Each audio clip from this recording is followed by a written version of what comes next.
میدونید که ما در کجاییم؟ در انطالیا قرار داریم. من فرانوز طاهرخان ستارش دیرکتور کمپانی فابرلیک در 21 روز من 3000 تومان معاش میگیرم. من خواجه وگنجینه ستارش دیرکتور کمپانی فابرلیک در 21 روز معاش من 5000 تومان. نامی من پاشا خوجای و امید از کریپلومی سریبرین دیرکتور شرکت فابرلیک و 21 روز معاش من 6000 تومان. من دادابای مکرونه سریبرین دیرکتور شرکت فابرلیک معاش 21 روز من تا 10000 تومان. من ایدی بود معاش 21 روز من زیاده از 12000 تومان.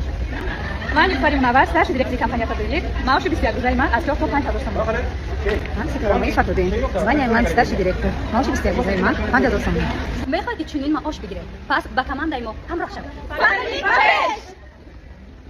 В последнее время стал сильно развиваться сетевой маркетинг. У нас появилось много компаний, таких как ИПАР, Таньши, Хаят, что там еще, Фаберлик, которые предлагают приобрести оздоровительные препараты и возможность заработать на этом. Дозволено ли работать в таких компаниях?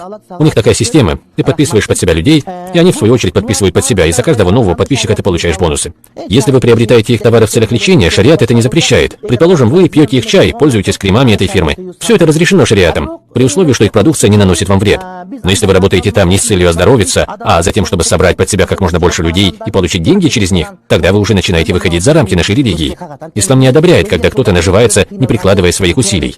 Да, кстати, если я, работая в данной компании, привожу туда еще моего друга, а компания мне за это платит, то это нормально. Но если мой друг приведет еще кого-то, и мне выплачивают деньги за того, кого привел мой друг, здесь мой заработок уже считается харам. هم از جمله عالم‌های زاهدان هم از جمله عالمان شارقه حجتاش آمدن حکم حرام دادن